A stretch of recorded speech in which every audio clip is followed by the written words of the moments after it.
It's 6 o'clock. We'll call this meeting to order.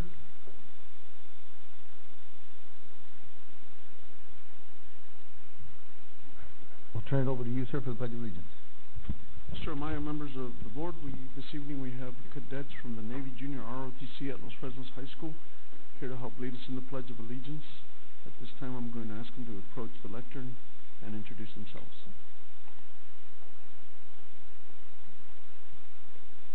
Mr. Amaya, members of the board, and Mr. Salazar, good evening. I am Cadet Lieutenant Commander Eric Garcia. I am the commanding officer of the Los Fresnos Navy JROTC unit. And I'm Cadet Lieutenant Commander Denise Cabrales, and I am the operations officer. Will everybody please stand for the Pledge of Allegiance?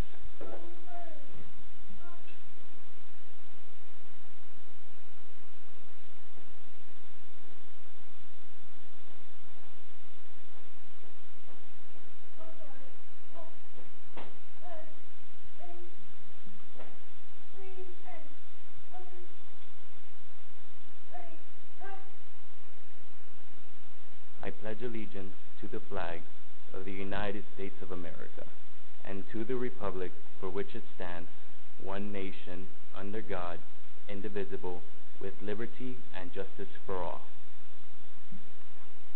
And for the Texas Pledge, honor the Texas flag.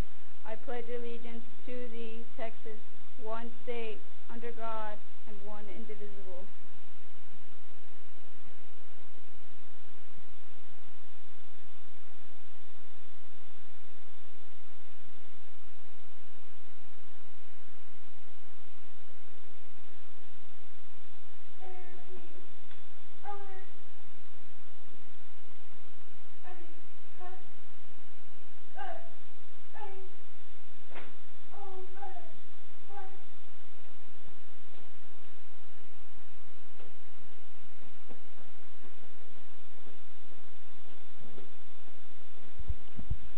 We want to thank Cadet Lieutenant Commander Garcia and Cadet Lieutenant Commander Cabrales. They are under the direction of Major Arjona and Chief Marquez.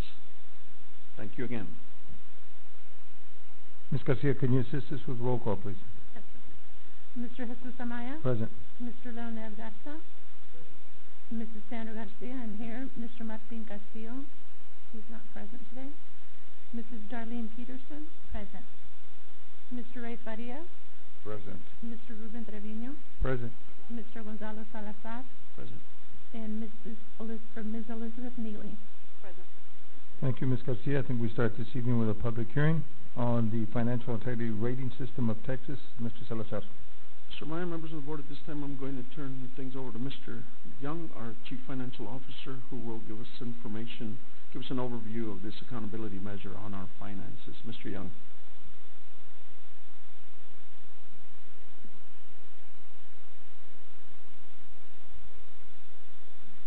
Thank you, Mr. Salazar, Mr. Amaya, members of the board. Great privilege tonight to come and present the school's first, which is TEA's version of the accountability system for school business and finance. As they coming up on the screen.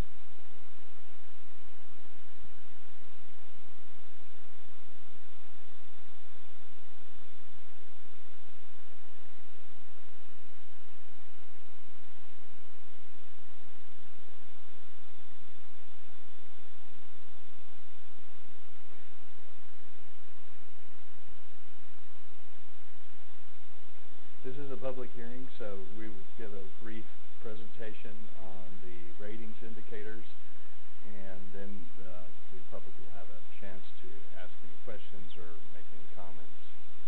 There is a packet. There is a backup in your packet, and the slides simply go over a lot of what is in your packet, but in a more condensed form.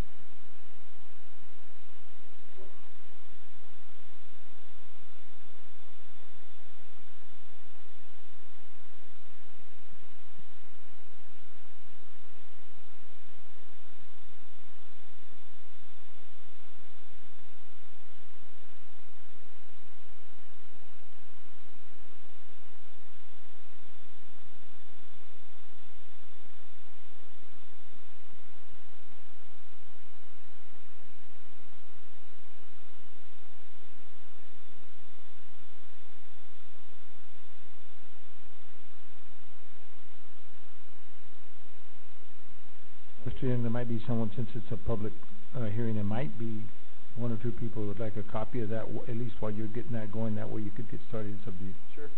Anybody, there was Yep. a stack outside on the counter, but if We're good. anybody needs it, please raise your hand. Can y'all see anybody? I'd be happy to pass them out if you need to. No, we're good. Go ahead, sir. Okay. So we're waiting on that. So the accountability system has undergone some changes in recent years. This was supposed to be the final version of the school first, and it was a 3-year implementation. Thank you, Bill. It began 15 years ago, and it was in response to Senate Bill 875 of the 76th legislature way back in '99. Primary goal was to achieve quality performance in the management of school district financial resources. I would point out that Los Fresnos has achieved the highest possible rating each of those years. So it's our 15th year at the highest level of the rating. The transition was supposed to have taken place due to the legislature in House Bill 85, which was back in 2013, which changed some of the indicators in here and some of the way they're calculated. So 2014, 2015, 2016, those were all supposed to be transition years. 2017, which is the report we're presenting tonight, which is actually based on data from the 2015-16 school year. That's what we're looking at. It was supposed to be the highest standard. Well, our more recent legislatures now have added to that, and it seems like every biennium now we're going to be having to raise the bar a little bit more on the financial accountability area. So we are at the highest criteria right now, but we've been given some chances to give input on additional criteria that will be added to this in the near future. So for the next few years, we were told to expect increased rigor in the accountability ratings for first through the year 2020. And I imagine if it's anything like the academic version, we'll continue to see that beyond 2020. As you recall, last year they only gave us the option of passed or failed, and of course we passed. And prior to that, we had a graduated scale, and it looked very similar. Looked very similar to the scale you see here under current, except there was a D or another level in there. There were 5 actual standards that you could have. 4 were passing and only 1 failed. Now they've gone back to the graduated scale, but it's an ABC version. So you score A, you get an A, a B, C, or you fail.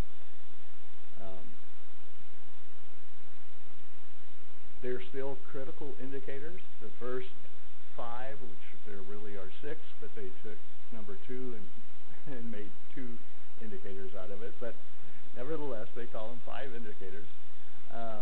All have to do with your annual audit report.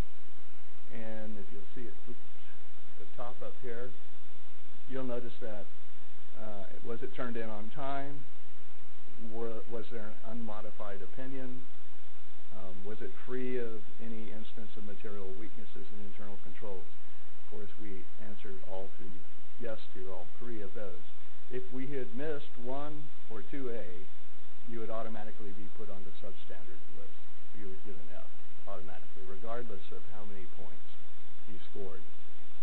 2B doesn't count that way, but 3, 4, and 5 do, which are our next ones. 3 has to do with compliance in the payment terms of all debt. Did you make all your debt payments? 4 is for timely payments to TRS, Texas Workforce, and the IRS. This is new, and they've decided that if you miss a payment to any of these organizations, you're automatically given an F for substandard. So I don't know that we've ever missed a payment to any of these organizations, but it certainly raised awareness in the business office. Number 5 was the total unrestricted net asset balance greater than zero? Simply, do you have money in your account? Are you solvent? It's kind of a measure of solvency. Again, we said yes, or our auditor said yes to all three of these, so no issues with the critical indicators there. And then we move on to the scored indicators. So there are 10 scored indicators, and they can be scored from, you can receive from 1 to 10 points each.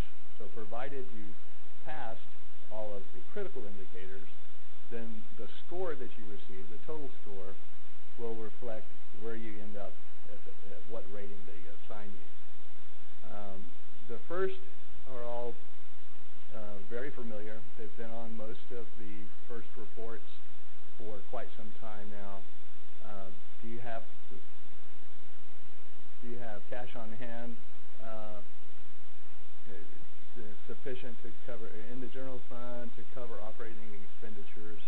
Yes, we received all 10 points possible there. Was the measure of current assets, current liabilities ratio sufficient to cover short-term debt? Yes. Again, we received all 10 points. Was the ratio of long-term liabilities and total assets sufficient to support the long-term solvency? And the answer again is yes. We scored all 10 points. So you can see most of these have to do with solvency and whether you can operate effectively. Number 9, did the school's general fund revenues equal or exceed expenditures? And if not, did you have at least 60 days of cash on hand? We did. We far exceeded that. So again, we received all 10 points on that indicator. So the next 5, number 10 was one that we did not receive all the points on, and I'll come back to that in just a moment. It was the debt service coverage ratio sufficient to meet the required debt service? At first glance, it's not easy to understand what that is. I'm still not sure that I understand what it is, and I haven't met anyone who claims to understand what it is, but I can show you what happened there. Was the school district administrative cost ratio equal to or less than the threshold? Yes, we far exceeded the minimum threshold on debt ratio, administrative cost ratio, so we received all 10 points there. Did the district not have a 15% decline in student to staff ratio over 3 years? No, we have not. Scored all 10 points there. Did the comparison of PEAMS data compare to the annual financial report data by a variance of less than 3%? Yes, our variance was within 1/10,000th of a percent there, so very good there, simply a rounding difference. The last 2 indicators, did the external independent auditor indicate the financial report was free of any instance of material noncompliance? Yes, they did. So we scored all 10 points there. And did the district not receive an adjusted repayment schedule? You know, some districts, districts get paid in advance by TEA based on what TEA thinks is going to happen.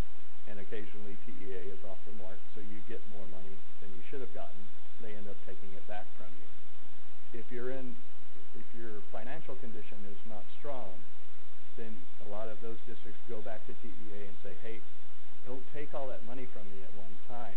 Can you spread it out? They ask for a payment plan. And what they're saying here is if you did not ask for a payment plan to repay debt, you were strong enough to handle it yourself, then you get all 10 points. And of course, we did there as well. So the sum of points earned for the district in the 2017 first was 92. There are 100 possible points. Now, I wanted to go back just briefly before we wrap up and talk about the one we didn't get all the points on. So what could we do better? Where is the room for improvement here? Well, this is one of the newer indicators, and they're still, believe it or not, taking comments on this indicator. And it's now looking like after this year, when everybody has had to deal with it, it's now looking like they're either going to remove it from the first or they're going to modify it a lot. This is the mathematical calculation that TEA uses to get to this number. Start with your total revenues. They minus your total expenditures. Then they add in debt service, function code 71, 72, and 73. Then they add the bond fund ending debt service fund balance. The third one was from all funds. This is just strictly from your bond fund. Then they add in another function code 81 and divide by the same number they have up here, the debt service function codes here. And they're looking at this ratio down at the bottom. All of this, by the way, comes straight off the audit report. Could refer you back to those. And what they were saying, and this was either you could receive 2, 4, 6, 8, or 10 points. You started at a 1, and if you received 1, you got, or less than 1, you got 0. Between 1 and 1.05, you got 2 points, and that's the way it ran. In our case, if you see this huge difference here, I saw that and I thought, that's not right. That can't be. Well, as you recall, in 15, 16, we did a refunding. And we refunded some refunded bonds already. So right in here, this big difference between revenue and expenditure. Now, we might see a negative there. I mean, occasionally we do because we know we have capital improvement projects and things like that, and we do take money from fund balance to do that. After all, that's why we put the money there. So that was a planned deal. And in this year, we had some construction projects. We had finished up the LFU instructional wing, the wing over there. We had gone at least halfway through pool project, but that still doesn't come anywhere near the $12 million difference here. Well, the main difference, the main contributing factor to this was that we repaid $15 million worth of principal on bonds. And of that, ordinarily it would be around $3 million or so that we would have spent out of that fund. But in this case, because we did a refunding, because of the rules for the way you report that information, it shows up as having expended it in that fund. So a lot of the comments are coming in saying, okay, this is fine if you need to pull this indicator, but if you don't pull it, you need to modify it for those districts that have refunding issues, because it's not fair to include refunding in an issue like this. So right there, that big difference here is what put us behind the 8 ball to begin with. So first of all, including it in there. And then, of course, they show the actual payments again out here, and then they take it into account down here as well. So it impacts you in all areas. There's almost no way to escape. If you do a substantial refunding, then it's hard to get away from that.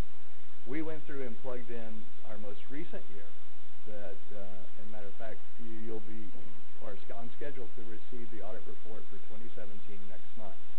But even though we haven't reported those numbers yet, we're fairly confident within a few dollars exactly what they are. And I can tell you that we far exceed this criteria. So if they choose to keep this in the first report for next year, I fully anticipate we'll have all 10 points on this one. I think it was just a matter of timing.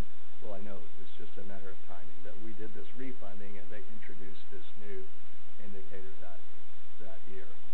So barring, we would actually be we're way off the scale with the numbers for this current 2017 audit. We'll be at 1.5 and higher. Well, their scale only goes up to 1.4. So we're far and above what's needed to earn those points. Unless they've changed the first again between now and then, but I don't think they will at this point in time. So we're good there for next year. But even though we did miss the points there, we scored all the points in all the other categories. So here, how do they determine your rating? did the district answer no to indicators 1, 2A, 3, 4, or 5? If so, the rating is F. Can't get past that. That's why they call them critical indicators. If you do get past that, then you go on to the score, and as you can see there, they broke it down A, B, C, just like when we were in school. So 90 to 100 is considered A, or superior performance. The district scored 92 points, so that gives us a rating of superior for 2017. This is a public hearing, but I'll go to the trustees first, and then we'll ask the audience if they have any questions. Go ahead, ma'am. I have a question, but Mr. Young, I just wanted to say thank you for clearing up that number 2 points and making a lot of sense, because I did question, and I know you want to get all 10s, but I know you'll do it next year. Thank you, ma'am. And I would say in your meetings that you all attend, I would ask that if you're ever asked, please to chime in and say it's just not fair to include refundings in that measure. What the district did in those refundings, I'll just take a few seconds to remind you. You know, we saved over $5 million in debt service payments for our community. That's money out of our community's pocket. We saved over $3 million on a net present value basis. So forget about the $3 million as if it were today. We saved that money. So that doesn't count anywhere in this. But that, if they leave that indicator the way it is, it will. Now, we're not looking at refunding again in the next year or two in the future, but eventually we probably will take advantage of that. At some point, the district will, and I think the people that come up with these need to understand that. Thank you for your support. I want to add that took place at the same time that we were building instructional facilities without any additional debt service to our community, which is doing the right thing. And so to lose points when your expenditures are exceeding your revenues, we were doing it for the right reasons. So. Anyone in the audience who has a question or comments? Mr. Young, once again, thank you very much for your hard work and your integrity and the integrity of your staff and their hard work. Thank you very much. Thank you, sir.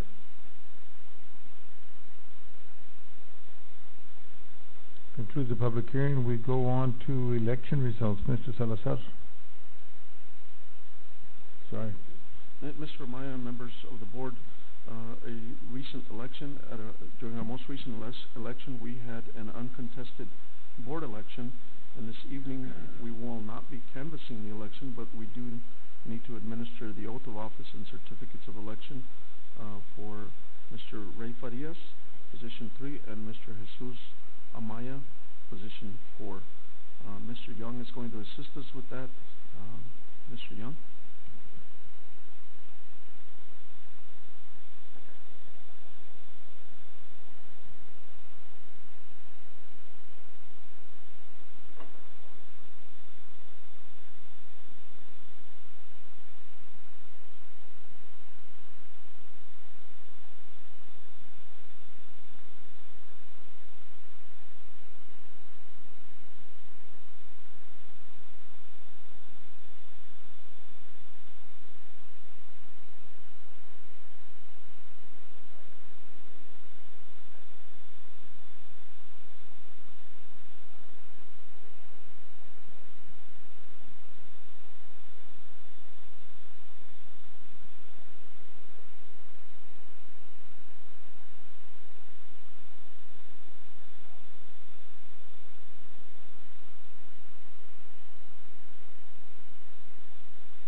Ray, any comments?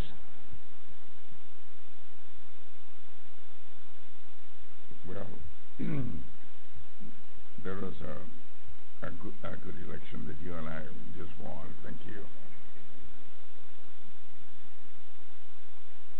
I agree with you. I agree. At this time, we're going to take a short recess. We have some, yes, sir, what'd I do wrong? Item 2. Okay, sorry. Reorganization of board. That was self-serving, wasn't it? Reorganization of board election officers. Do I have any type of motion? Ms. Garcia. Oh, wait, I was gonna move that we keep the officers as is, but I'm an officer. Can I still do it? Can I still make the motion? Yes. I can. Okay, then I move that we keep the officers for next year as we have them this year, with Mr. Maya as president, Dona Garza as vice president, myself as secretary, and Martin Castillo as assistant secretary. A motion, do we have a second? Mr. Trevino? Have a motion and a second to keep the officers as was this year for the next year. Discussion. There being no discussion, all those in favor of keeping the officers that we had this past year to the next year, please raise your right hand. Unanimous. Mr. Garza was a little reluctant, but he got it up there. At this, now we can take a short recess. We have some goodies back there. Please come join us. Thank you very much.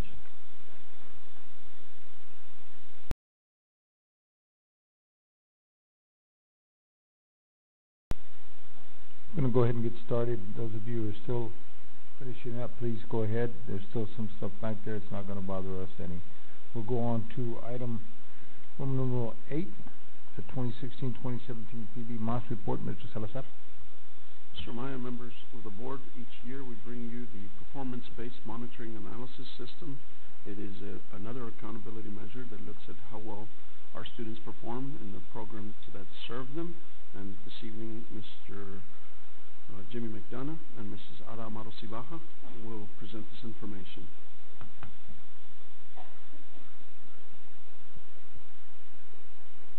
Thank you, Mr. Salazar, President Amaya, members of the board, public audience. As Mr. Salazar kind of prefaced this report, the PBMAS, or the Performance-Based Monitoring Analysis System, is TEA's mechanism to evaluate and monitor how districts are performing with certain key subpopulations of students and special programs.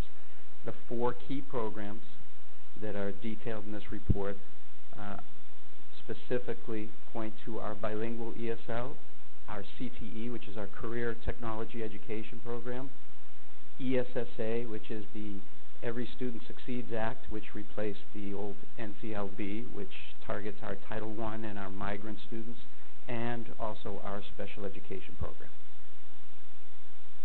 What PBMAS does is it basically assigns performance levels in all of these different areas and programs, and the scale that it rates districts and these different subpopulations and programs, it's a 0 to 4 scale. 0 being the best performance, 4 being the poorest rating that you can receive. So again, we always say when we're explaining it to our principals and our teachers, it's kind of like golf. Lower score is the better, so you want to try to get as close to a 0 as possible, or zeros. That's what we're shooting for. What TEA has done now is they're actually giving districts in each of those key 4 areas, they're actually giving you a mean, an average of where you are performing as a district. So you can see, just to preface this, in each of the 4 areas, this is our average performance level. So we are at a 0.6 in bilingual, a 0.5 in CTE, 0 in ESSA, and a 0.7 in special ed. So again, from a 0 to 4, this is our average in each of those areas, which is excellent. The first area that I'm going to briefly go over, and what we're going to do is just kind of hit some of the highlights where we're performing well and areas where we need to improve. You will see, of course, in all of the different scores and percentages that we'll go over, in Los Fresnos, of course, we have very high expectations for all of our students. These particular subpopulations, of course, are students that have the greatest challenges, and these are the subpopulations that everyone across the state it's very challenging in order to assist them, because these students do have cognitive disabilities, different disabilities that they struggle with, or in the case of our bilingual students, there are language barriers that they're struggling with. So it's just something that we have to keep in mind, that these are subpopulations that we have to just constantly monitor and work with to help these students to succeed. You're going to see in all of the different slides that we've prepared, we have basically showing you, at this point right now, the state has not released the state and region performance averages, so that we can, which they're due out in December, and we'll come back and give you those comparisons so that we can actually see where we're performing in comparison to the region and the state. But we do have the state target to get to a 0, which is the best. That's what you can get. So what we've done is we've basically given you the blue bar is in order to receive a 0, that best possible score. Then the second bar, which is that light pink, is our performance last year. And then the second one is the red maroon is our performance this year. So in this particular chart, we have our district special ed student performance grades 3 through 8. This is year after exit. So these are special ed students the year after they have exited from the program. So they've been in, receiving special ed services, and now our committees have met and they have exited them from the program. So they're out in the mainstream without any services. And you can see that in each of the areas, we received a 0 in every single area and are almost at 100% passing in every single area. So our special ed students are doing great after they exit the program, which is the key. That's what we want, is for students in special ed to eventually basically be dismissed from the program and be able to function without that support and to do well. So this is great because it shows this is the ultimate goal. The next is our district SPED grades 3 through 8, our passing rates of the students that are in the program right now. And you'll see on that we have a 0 in science, the best possible score, a 1 in math, and then a 2 in reading, writing, and social studies. The key thing that I would like to bring your eyes to, though, is that you can see we're not at the 0 in every single subject area, but what we are very proud of this year is that we have improved every single area. There's improvement from last year to this year. In some of them, you'll see, for example, science and social studies, it's basically a double-digit increase, which in special ed is a major goal to be able to have a double-digit increase, and then 7 points in math and reading. Last year in social studies, we were at a 3. We're now at a 2. In math last year, we were at a 2. We've come up to a 1. Science last year, we were at a 1. We've come up to a 0. So we're just seeing across the board an improvement. We're not where we want them to be, because we want 0s across the board, and we want it up in the 90s, but we're heading in the right direction. This particular slide is another part of it. Throughout the PBMAS report, there are indicators that deal with performance, which you saw on the last 2 slides, and there are also participation and inclusion indicators. Okay? This first one, which is the STAR All-2 participation, we did receive a 3. The only thing I just want to point out on this is a very controversial indicator in special ed circles. Most people in the special ed community are fiercely against this particular this indicator, because the STAR All-2 is a specific assessment that the state has for our students that have the most severe cognitive challenges. So, for example, these are students that have traumatic brain injuries, intellectual disabilities, nonverbal students. And so what the state has basically done, though, is they've put, in essence, a threshold. And if you're over that threshold, you're basically getting a mark against you as far as that.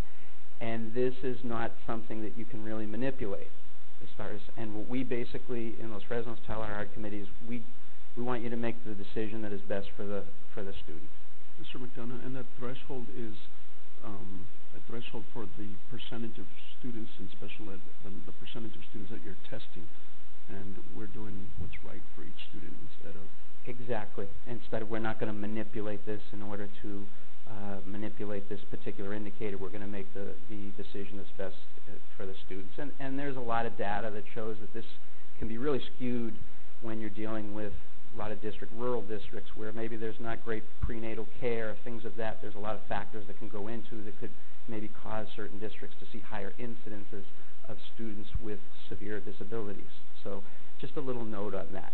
The next three that you see that we receive a 0 and 2 1s on are inclusion indicators. These are probably the most important indicators you can look at when you're looking at special education, because what you're being graded upon in each of these indicators is the percentage that you have special ed students out in the mainstream, which is, for us in Los Fresnos, that's the main thing that we want to see.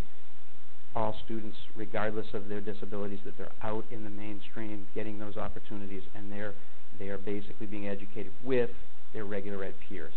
In that the one special ed, the early childhood program, those are our students that are in our preschool disabilities, our PPCD program.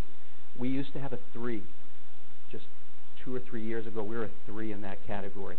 We made a concerted effort to really try to get those kids at that level, at that young age level, get them out into the mainstream, even if it's just partial day, getting them out in the mainstream. We've got it down to a 0, and it's going to just, it's good for those kids. So that's something we're pushing. And the same in the next 2.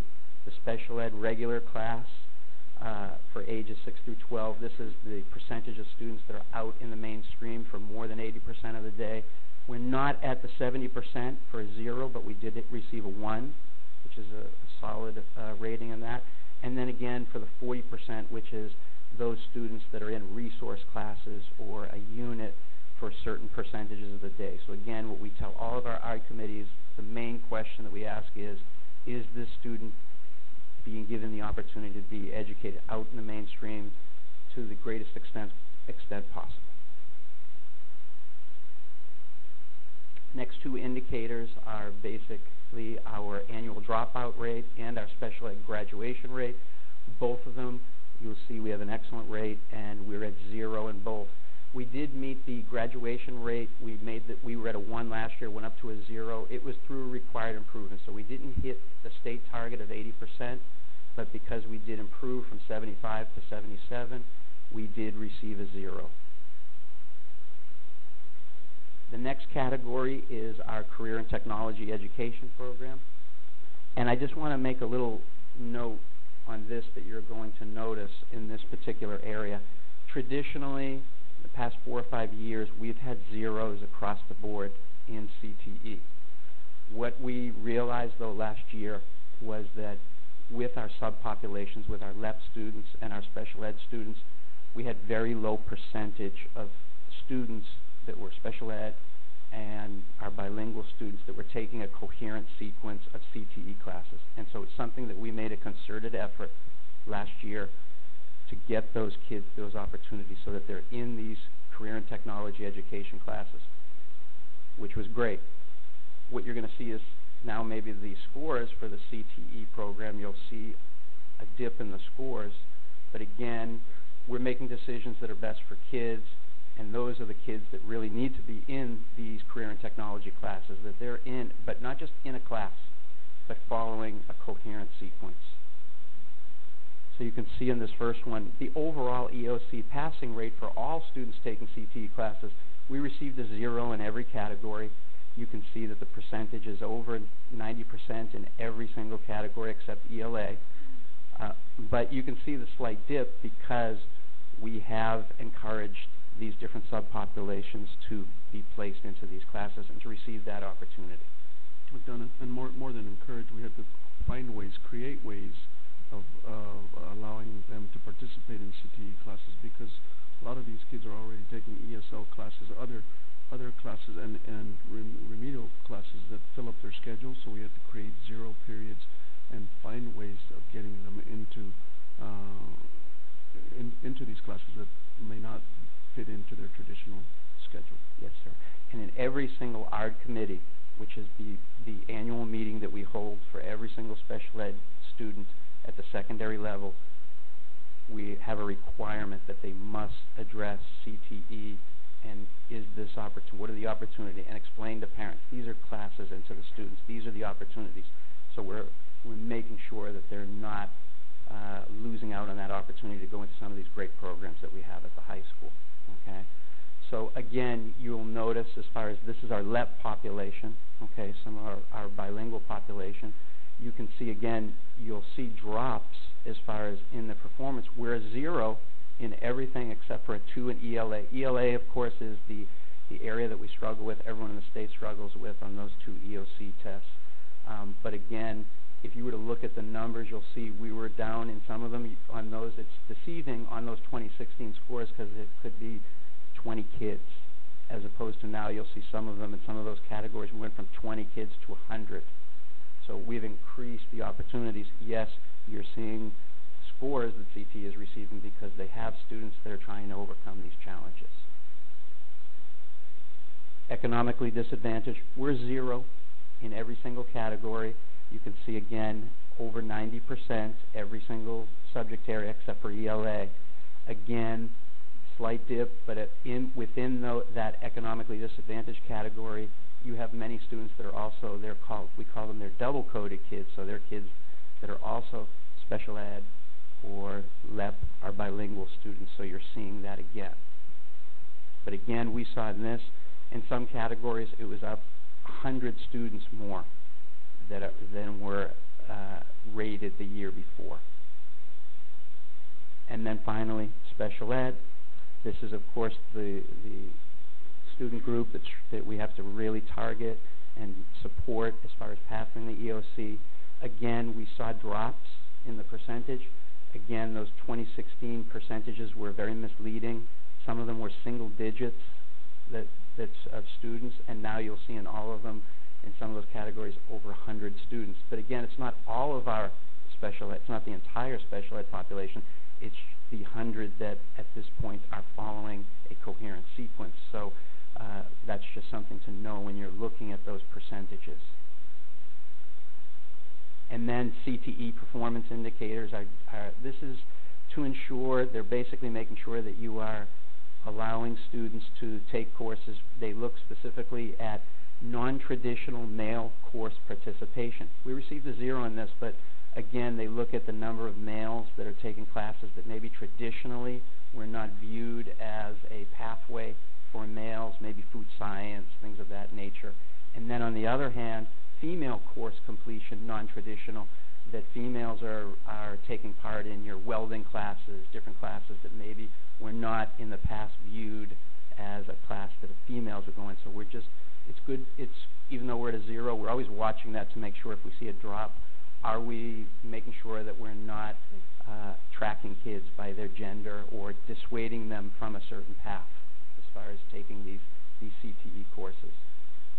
One of our best welders we ever had was a female, I think, that we had at the high school. Dropout and graduation indicators, excellent, 0 across the board. Again, we have great rates as far as that, 99% for the graduation rate. Now I'm going to have Ms. Amato go over the bilingual and ESSA. I'll review our English language learners to see how are they doing and performing. Starting with the district bilingual education. Bilingual education, even though it says grades 3 to 8, we have bilingual education in grades 3 to 5 here in Los Fresnos.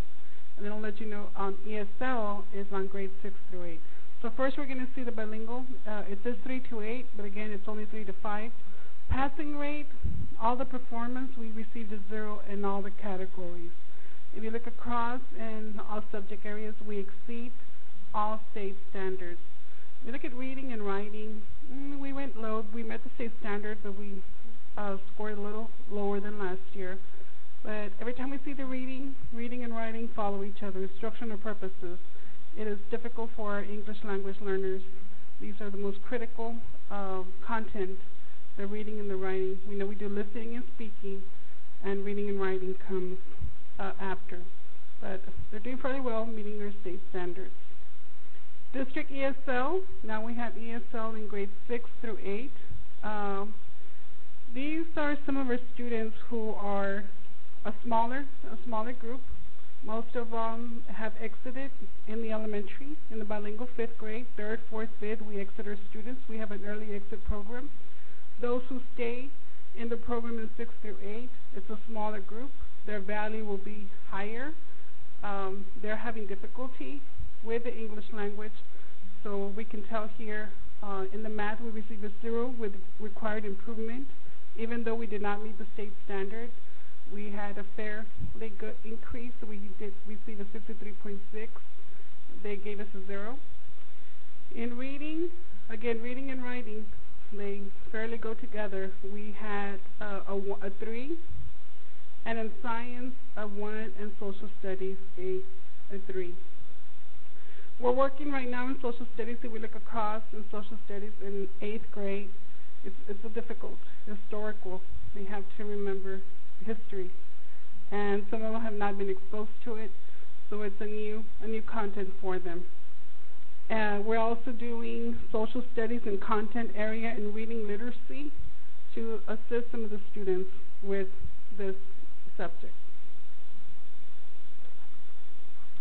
The reading year after exit, the LEP, ELO year after exit, these are your M1. So what they do is we exit our students and we monitor them. We monitor them for 2 years. Currently we monitor them for 2 years.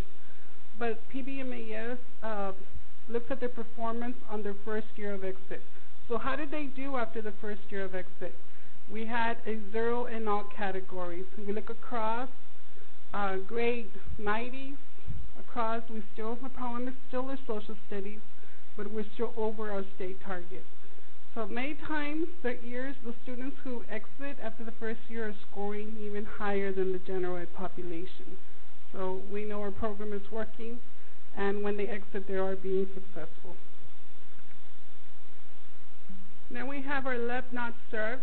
Many times parents might say, I do not want my child to participate in the bilingual ESL program. So they sign what we call a PD, a parent denial. And these are the students who are not served. We still have an obligation for them that we have to monitor them. How are they doing? How is their performance? Many times the LPACs, if we feel that they need the program, the LPAC committee, the Language Proficiency Assessment Committee, will get together and say, we talk to the parent and advise if it's in the best interest of a student to join and receive services from the bilingual program. Here we see our LEP not served fairly well in math, in reading, science, social studies. We received a 3, and all the other subjects are a 0. So we notice a trend that social studies continues to be an area that we need to continue to focus for our students. But in all the other subjects, we exceeded the state target. Then we have our LEP Star end of course. These are our high school students. So some of them did not exit elementary, they did not exit the middle school. This is what we call their long-term ELLs. They've been in the program. Some of them might be recent immigrants with 3 or less years that are participating, and they still have to take an English end of course or a reading or math and science. They're pretty successful in math. We know our bilingual students are very, very strong in math. And look at that social studies. The teachers are doing great. And science, we're still above the state. No, we're still lagging behind. And ELA, well, they have the language barrier. Now they have to read. Now they have to answer questions. And ELA is a problem for them. It's something they have to work in. ELA, mostly where they have the most difficulty is on their English 2. And they have to take English 1 and of course in English 2. So English 2 is the area that they have problems. Our students, our ELL, are also monitoring the performance and the English proficiency. How much English do they know? And they are assessed through TELPAS. And TELPAS stands for Texas English language proficiency assessment system. So what we do is we look into reading, writing, listening, and speaking. Reading is at 50%, writing is at 30%, listening and speaking 10% is what the system is assessing. Now the test is more rigorous. Now the reading is online, and it mirrors our STAR. So it's not just the English proficiency, how much English do they know, but now it's also assessing comprehension in English. It's very closely aligned. Recent in the past 2-3 years, they aligned TELPUS to STAR. So what they measure here, we're doing fairly well. And the first one is the TELPUS reading multi-year with beginning proficiency level rate. So they're looking at our students and saying how many have multiple years and they have not increased from a beginner to an intermediate. They stay within the beginner. How they assess them is they provide that test, and then they say, are they a beginner, intermediate, advanced, or advanced high? At what proficiency level are they at? If they are at the beginning and they stay there multiple years, then that counts against us. Here, we are at a 5.3. The state target is a 7.5. So students are doing fairly well. We receive a 0, saying they're increasing, they're making progress, and they're not staying at the beginning level. The next part is the TELPUS composite rating. So here they take all, your reading, your writing, your listening, and your speaking, and they say for those students who have been in the U.S. schools 5 or more years, how are they doing? Are they in the beginning and intermediate? Have they increased? And they want us to go into the advanced and the advanced high. But if they're in the beginning intermediate and they stay there for 5 or more years, that's where this can affect. It's very difficult for some of our students, and it seems that we are in the intermediate level, and it's hard to get out of the intermediate level, to go from an intermediate to an advanced. So those students that we see that are struggling is because they stay in the intermediate level. So right now we have a 7.6, a little above the state, which was at a 7.5. So they were received a 1. Can I make a comment here, Mrs. Amaro? It's important between this slide and the last one that we, because I want to mention it, it's important to mention it because we present this data once a year. So language is acquired through 4 phases: listening, speaking, reading, and writing. So when students are able to express themselves in writing in a second language, they've reached some of the highest levels of proficiency.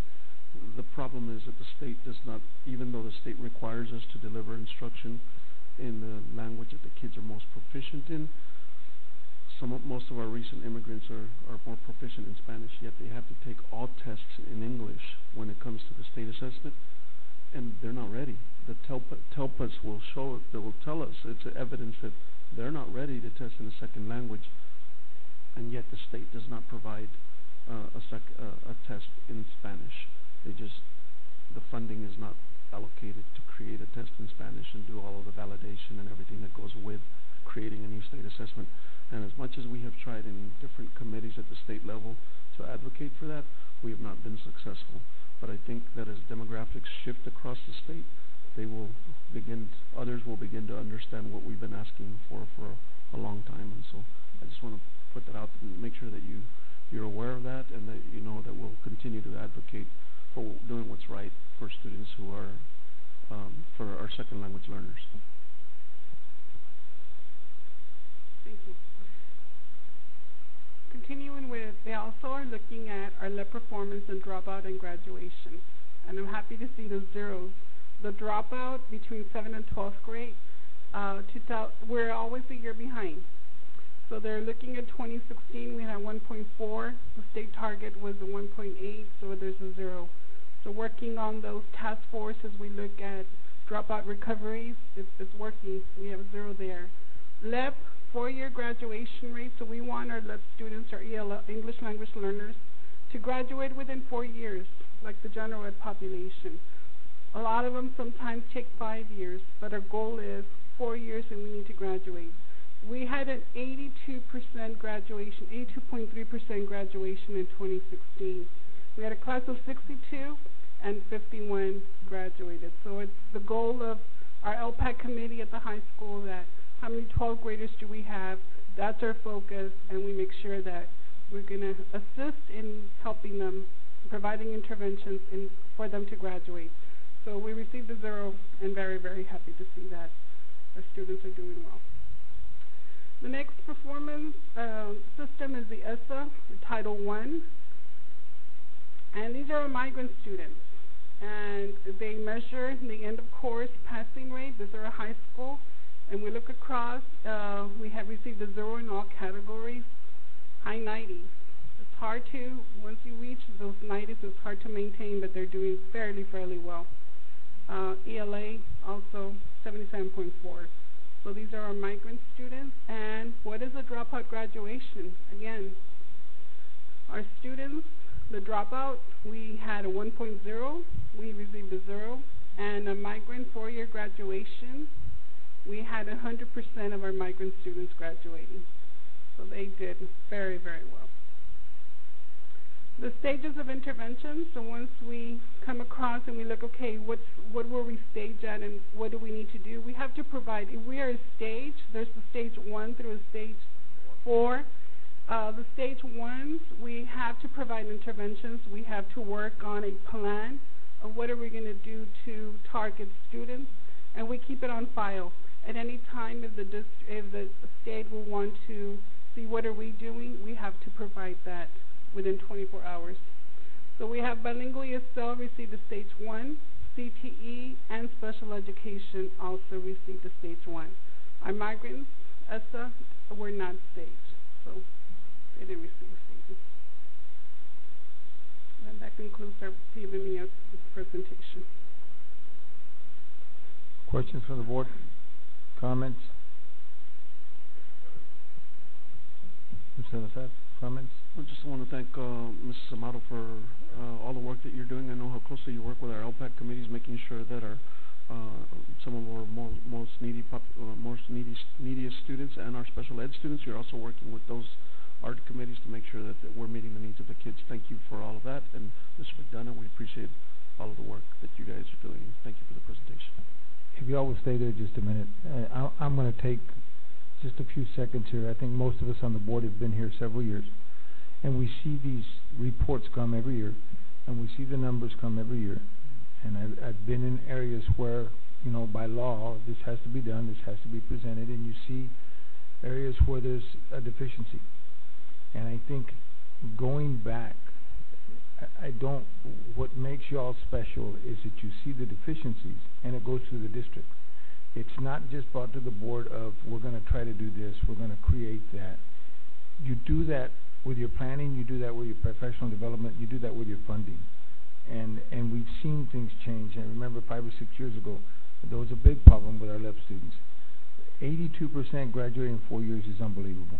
I mean, to get them to graduate at all, if you could get them in 5 years, I know Ray and I both worked in a high school, and we know how difficult it is for these students that sometimes come with no education, some come with a very good education, but to get 82 point whatever it was to graduate in 4 years is unbelievable. And that's just an example of what y'all do. Whether it's the taper or whether it's the AEIS report, you take these numbers, you look at them, y'all discuss them, and you put them into your plans, and you see them into the campus improvement plans. It's unbelievable what y'all do. We wouldn't have blue ribbon schools if you didn't do what you did, but more important than that, it's this that you see that may not be seen too much in blue ribbon presentations, but it's this that makes this school district what it is. Thank you for your leadership, and thank you all for doing the things that you do.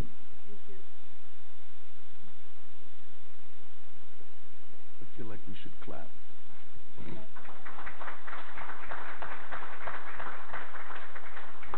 Tonight is the night for being self-serving, I guess. But you're right. You deserve more than that. But a clap we'll have to do tonight. All right, item number 2, Palmas Altas Wind Farm introduction. Mr. Salazar.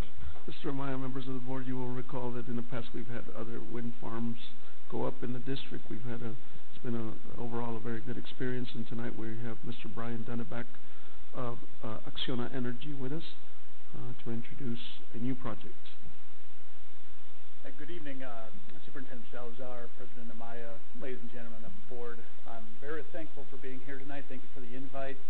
Especially thankful because I was learning a lesson this afternoon of which roads not to go down after it rained in a rental car. So very thankful for the gentleman who got a tractor, and a couple hours later I was out. So I'm very glad to be here.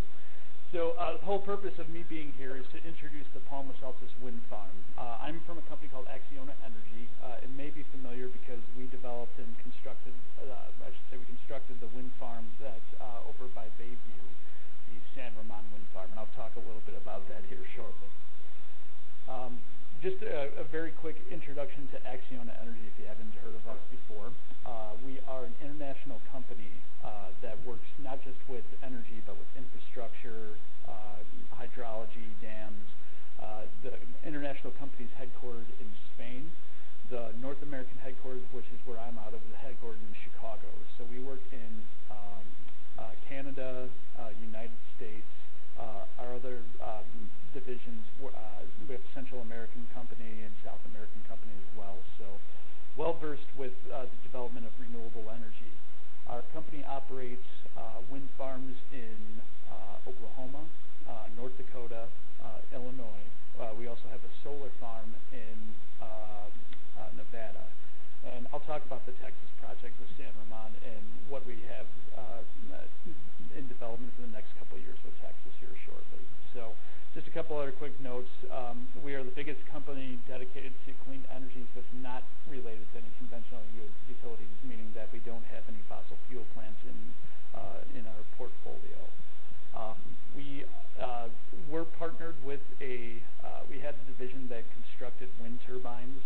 That is separated from the energy group, although we still use those turbines, and those are the ones that we have used for the San Ramon project and ones that we're considering for Palmas Altos. So just like I was saying, it's just showing the global footprint of Acciona Energy. So well versed with development, construction, operations of not just renewable energies, but large infrastructure projects. So San Ramon, as I was saying, is our first project in Texas. It's in Cameron County. So the first project that we did, we purchased it from a developer a few years back and finished up the development of that 2 years ago. It's located right outside Bayview. It consists of 31 Acciona wind power turbines for a total size of 93 megawatts. And what that means is about 30,000 homes it generates enough energy for about 30,000 homes. When we were working on construction, there's about 80 full-time construction jobs that we're working on at a time. We have about 7 permanent jobs in operation right now. One of the big things, if you saw any of the news about it earlier this summer about the ribbon cutting with San Ramon, and one thing that I did want to emphasize is Acciona has a strong commitment to the communities that they work in. It's very important for us to be a part of the community, to be a good neighbor with the community. One of the things that we do is a scholarship fund. We had issued a scholarship for a high school student to a college program. That first one was issued at the ribbon cutting ceremony. So just to give you an idea of what we're doing with San Ramon. Palmas Altos, the project that I'm working on right now for development, is located in the far northwest corner of Los Fresnos district. It's located just immediately west of 1847, and let me see if I can bring this up with the northern boundary is 2925. So you can kind of see our conceptual layout. We have 46 turbines here, so that's going to be a little bit bigger than the San Ramon wind farm. 145 megawatts. We've been working with a developer called Cielo Wind Power. Cielo were the initial group that was working on it, and we still talk with them about the project, but we purchased the project from a little bit earlier this year. We still have a little bit to do in terms of development. What that means is getting the necessary agreements from the utilities that we're going to be interconnecting with. So that in this case would be STEC, or South Texas Electric Cooperative. still finish that agreement, we'd have to, and I'll talk about, kind of next steps here shortly, but there's still some work to be done in terms of what needs to happen. As I mentioned, the turbines are going to be very similar to those that were installed at San Ramon, so similar type of height. We'd need to also build not just the turbines, but access road, underground collection line to accommodate this facility. So just a quick summary of where we're at right now. Land agreements with landowners have been negotiated, so we do have those in place. We are also finishing up our wind assessment and our environmental studies on this area. As mentioned, we're working with STEC on being able to connect the power into the grid. And we've done some preliminary engineering. So what we need to do now in the next few months, I'd say 3 to 6 months, the detailed engineering studies to complete those. We need to work with the turbine provider. In this case, it's actually only Wind Power, and Nordex is the company. And they would give us a delivery plan for how they're going to bring the components into the area. We get the remaining building permits and any necessary permits required for the project. And then as early as later in 2018 is the potential start of construction for this project. Which would probably mean the earliest that would start operation is later in 2019. What this means for you is that we would stay in discussions with you about the updates to this project. We would possibly prepare what's called a limited value agreement, limited assessed valuation agreement, apologies. That may be coming in the next couple of months, either next month or early 2018. So, as I said, I just wanted to introduce myself, introduce the project, and answer any questions that you had. Any questions by the members of the board? Mr. Salazar? Mr. Maya, Mr. Young and I have provided the policy that lays out step by step the Chapter 313 agreements, and we've had a couple conversations and look forward to working with Acciona Energy again. Thank you so much, sir, for being here. Looking forward to it. My pleasure. Thank you very much again. Mr. Salazar, item number 9, district reports. Mr. Amaya, members of the board, district reports are presented here today. You'll notice that the reports are twice as long. During our October meeting, we had our meeting a little early, too early to present the reports. We did include them here, and let me pause here and see if you have any questions regarding the financial reports. Tax collection report. Let's see, if I read it correctly, it's significantly lower right now than it has been. Is that correct? Sure. Did I read it right, or just? Yes, sir, Mr. Maya. I bet you if you go on the next couple of pages to the following month for October, it actually comes up and we're higher than we were last year. So it's kind of early in the game to start to worry too much unless you're more than several percentage points off. 10-4. In other words, read the whole thing. Is that what you're telling me, Mr. Young? No, sir. That's not what The annual investment reports for the years 16 and 17 are also included in your packets, along with a transportation hazardous areas report. And I'm going to ask Mr. Young to give us some highlights there. Thank you, Mr. Salazar. Yes, sir. We have the compliance issues here. Annual investment reports required to be reported to the board on an annual basis. We're a little bit behind on the 2016, but we're a lot early on the 2017. But we decided, since we were done with the numbers and we were thinking about it at the time, we'd go ahead and report them both to you at the same time. The transportation report on hazardous areas is another compliance-related issue. We'll probably have in the next agenda next month asking you to approve that report. I was just discovered that we need to actually present it for approval. In the past, it's always been just presented to the board, but it's becoming more of an issue statewide as the state starts to look for ways to save money. This is an area that allows the district to claim transportation mileage and be reimbursed for collecting students within 2 miles of their home. Ordinarily, the statutes for transportation don't allow the district to claim anything within 2 miles of the actual school building. However, if in our opinion, based on the observations or based on police reports or things of that nature, the district believes that there is some danger presented to the children to coming school, then we can claim that area. We can stop and pick those students up and be reimbursed for that. We did that many years in the past, and the state has just allowed us to present a report periodically to the board. When we contacted them this time, they told us, don't worry too much about it. You guys, you haven't built a significant number of new schools. You haven't expanded your territory. Unless things change by a material difference, it's not that big an issue for us.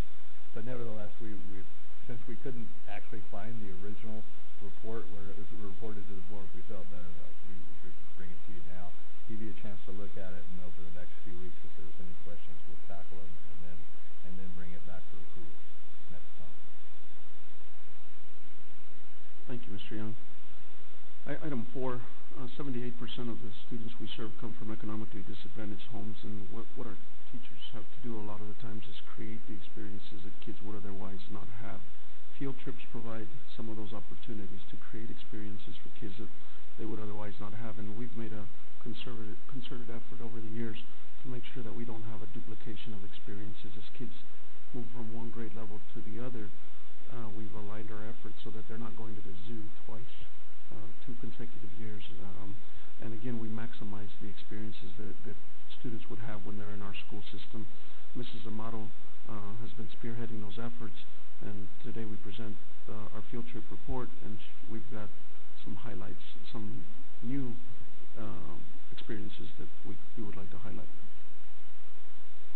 This report was the 2017-2018 field trip report was done in collaboration with our campus administrators. And one of the things that we did, and one of the things that I wanted to highlight, was our special education students. We talked about mainstreaming and providing opportunities with the general ed population. We went ahead and aligned our ALU classes, our upper ALU and our lower ALU with a grade level, age appropriate, and we also included our PPCD, our 3-year-olds. We also provided opportunities, in the years past, most of the opportunities were in Brownsville, South Padre Island. So we went ahead and provided opportunities within Region 1. There might be a play in McAllen that they can attend, or a drama. Also, for our 5th graders, giving them an opportunity to travel to Corpus, the Corpus Aquarium, the Lexington, and maybe on the way stop by the university. Was one of the recommendations to stop at the university, Texas A&M Kingsville, and provide that exposure to college. But those are most of the changes that were done. Also considering middle school field trips where students would pay installments, and we would like to take them out to state capitol and make sure that they're also going to visit universities there as well. It's something we discussed in cabinet today. It's not included in this report, but we wanted to make mention of that, and we were again be looking out for those students who can't afford it. There's plenty of us that would provide a scholarship, make sure that everyone has an opportunity to experience that as well. Any questions or comments on the reports included here? Great field trips. I was looking at those. I was like, those are really neat opportunities. So thank you all for that.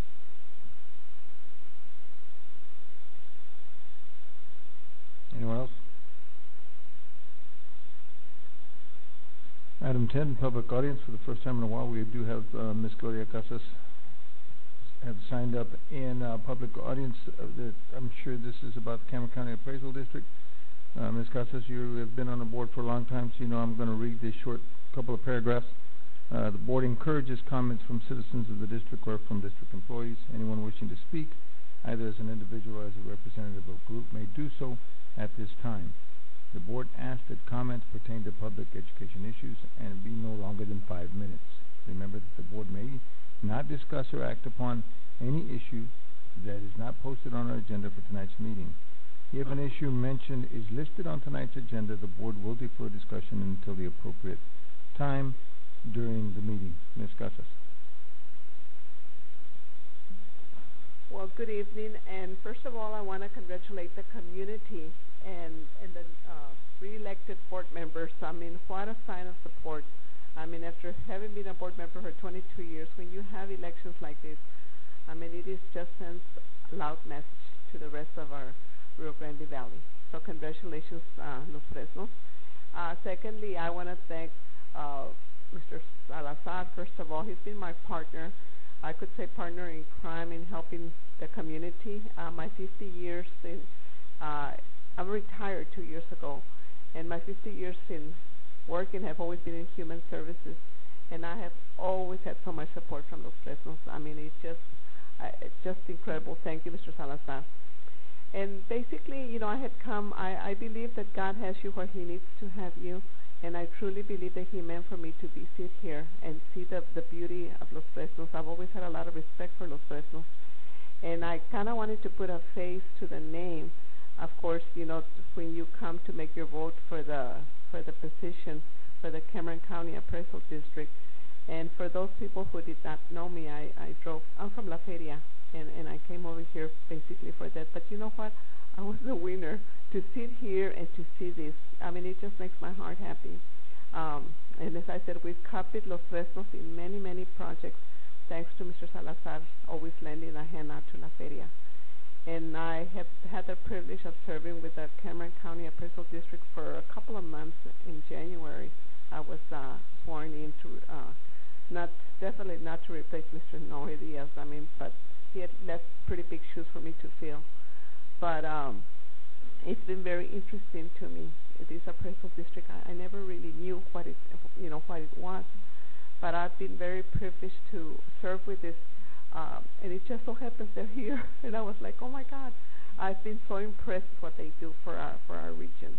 And so I am the type of person, in my 22 years that I served in the school district, I've always been involved with public education, and I see the big connection they have with what we need to do.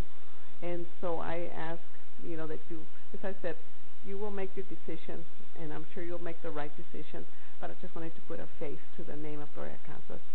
And I just, basically, as I said, I'm a winner already, just having sat there and watched you all, you know, with your reports. Congratulations to all the reports you had.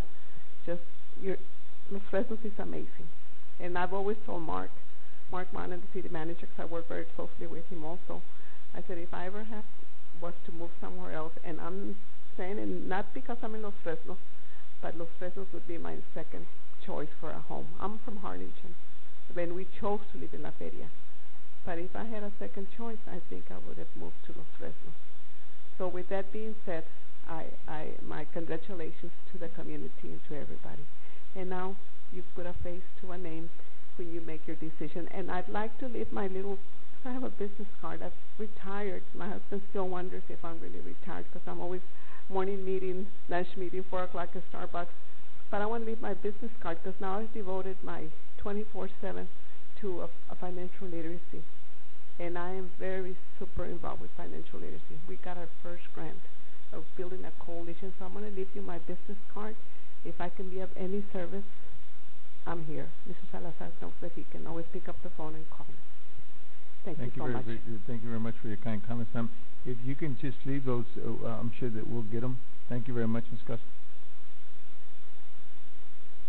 Thank you, ma'am. We're going on to consent agenda, item number 11. Tonight we have 16 items on consent agenda, as usual. I'll ask the board members if they would like for me to pull either one or more of the items for discussion. We can move that over. If not, I am looking for I'll entertain a motion to approve consent agenda as posted, item 1 through 16. Mr. Farias? Move that we approve consent agenda as written. Do I have a second? Mr. Garza?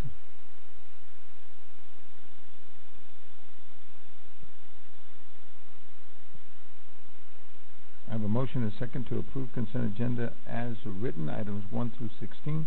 All those in favor, please signify by raising your right hand. It's unanimous, 6-0. Into action items, Roman numeral 12, item number 1. Discuss and take action to approve a loan agreement with the State Controller of Public Accounts, State Energy Conservation Office, SECO, for energy efficiency improvements at Los Fresnos High School, Los Cuates Middle School, Resaca Middle School, Las Yescas Elementary, Lopez Riggins Elementary, and Villarreal Elementary. Is there a motion? Ms. Garcia? I so move. I have a motion. Is there a second? Ms. Peterson? We have a motion and a second to approve the loan agreement with the State Comptroller of Public Accounts, State Energy Conservation Office, SECO, for energy efficiency improvement at Los Fresnos High School, Los Cuates Middle School, Resaca Middle School, Las Yescas Elementary, Lopez Riggins Elementary, and Villarreal Elementary. Discussion.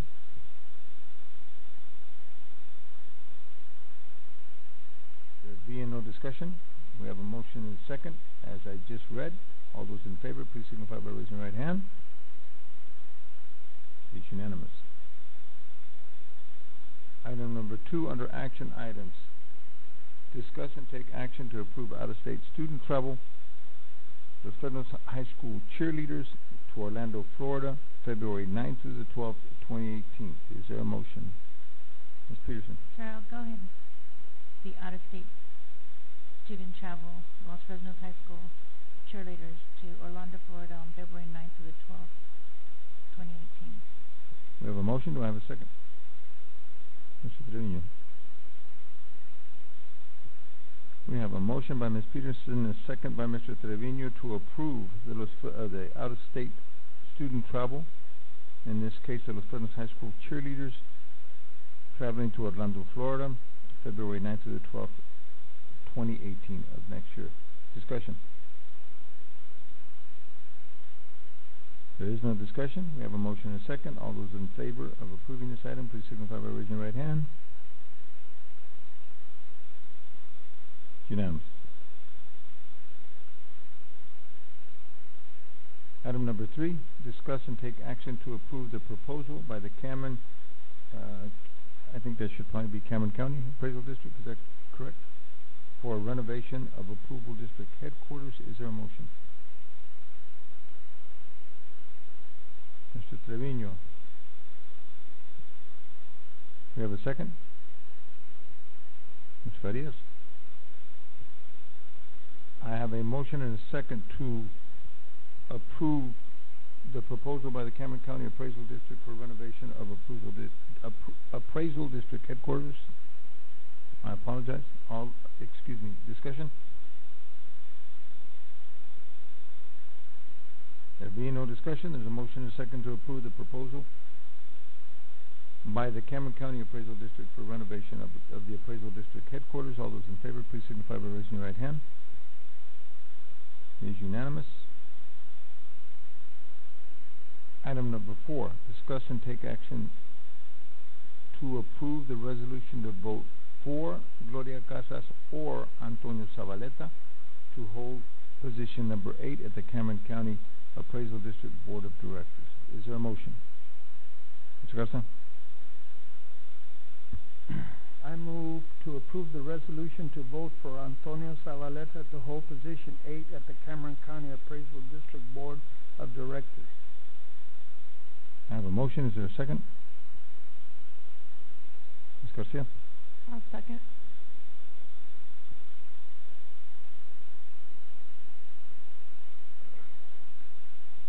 Excuse me. We have a motion and a second to approve the resolution to vote for Antonio Zabaleta to hold position 8 at the Cameron County Appraisal District Board of Directors. Discussion. Go ahead, sir.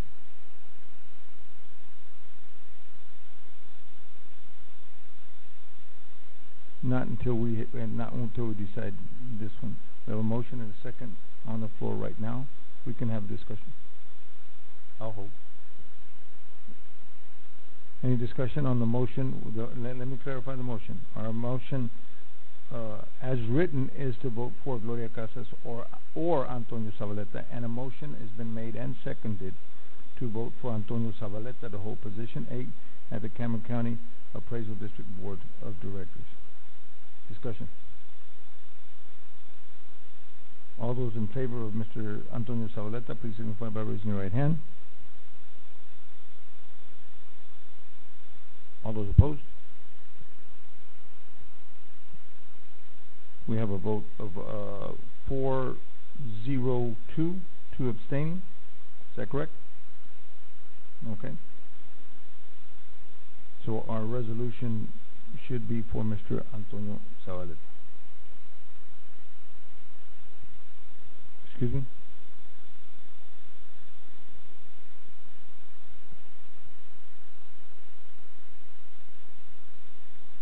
Go ahead, ma'am. You have a motion on the floor, and if that motion had not passed, then you would have had a second motion for the other person. And if neither of those had passed, then you wouldn't have a resolution at all. But right now, you will have a resolution endorsing Dr. Zavaleta. Right. All right, item number 5. To discuss and take appropriate action to approve the superintendent's personnel recommendations for the positions for 2017-2018 school year of teachers. Is there a motion? Ms. Garcia. I move to approve the superintendent's personnel recommendations for the 2017-2018 school year for teachers. Is there a second? Mr. Garza? We have a motion and a second to approve the superintendent's personnel recommendations for the positions of teacher for the 2017-2018 school year. Discussion. There being no discussion, all those in favor of approving the motion which has been seconded, please signify by raising your right hand. It is unanimous. At this point, it is. Do we have our new teachers here? I'm sorry. Please stand. I apologize. Congratulations.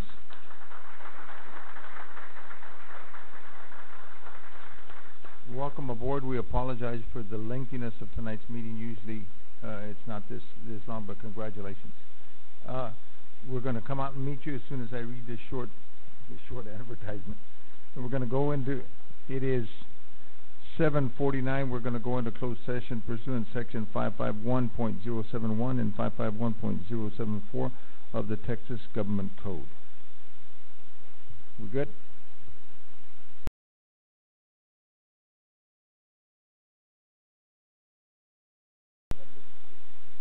Item number 2 is to consider, discuss, and take possible action. I'm going to just add that regarding resignation, resolution, and rescission regarding teacher GM, proposed termination during the contract period. Is there a motion? Mr. Garza. I move to approve the settlement resolution as discussed in executive session and to rescind the previous action item to propose termination during the contract period and to authorize the superintendent to accept the resignation of teacher Jeronimo Martinez. We have a motion. Is there a second?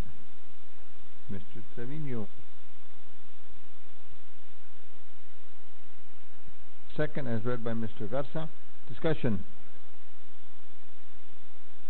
There being no discussion, a motion in a second has been read into the record by Mr. Garza, second by Mr. Trevino. All those in favor, please signify by raising your right hand. It is approved unanimously. Item number 3, consider and take possible action regarding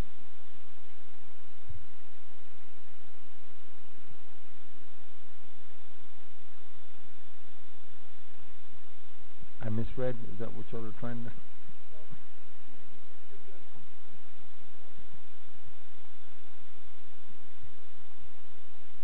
Okay? I know it's real late, but I'm still going from 2 to 3. Consider and take possible action regarding possible resolution regarding TWC/EEOC claim by LM. Do I have a motion? Mr. Maya, Ms. Garcia, okay, let me make my motion real quick.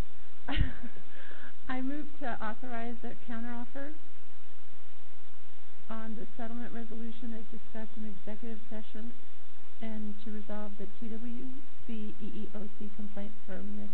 Lisa Morales. I have a motion by Ms. Garcia. Is there a second? Mr. Farias. I have a motion and a second on record read by Ms. Garcia. Is there discussion? There being no discussion, all those in favor of the motion read by Ms. Garcia, seconded by Mr. Farias, signify by raising your right hand, please. It's unanimous. Item number 4, consider and take possible action regarding possible resolution regarding TWC EEOC claim by JMG. Do I have a motion? Mr. Garza.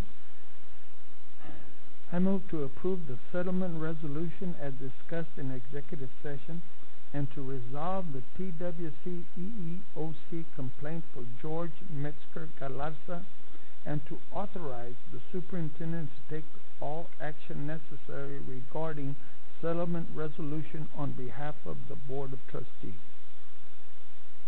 We have a motion on the record. Is there a second? Mr. Trevino? Discussion on the motion?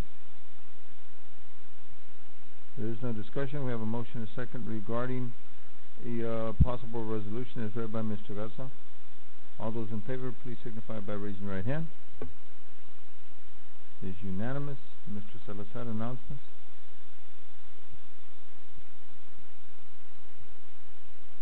Mr. Amaya, members of the board, on Thursday, November 16th, the Falcons will take on Edinburgh Bobcats in a bi-district playoff at Richard Flores Stadium in Edinburgh. On November 20th through the 24th, we suspend normal operations for the Thanksgiving holidays. All schools and offices will be closed. On Monday, December 11th at 6 p.m., we have our regularly scheduled board meeting. Basketball season begins. The boys take on Corpus Christi Veterans on November 14th at 6:30. That game is going to be played at Los Fresnos United in the Dome. And the girls versus La Jolla Juarez Lincoln, November 14th at 7:30 p.m. That game is going to be played at Los Fresnos High School, in the gym at Los Fresnos High School. Those are all the announcements we have. Anything from the board members? Take this opportunity to congratulate or wish a very happy Medicare qualifying birthday to my wife today. Just for the record. Happy Meeting birthday. is adjourned.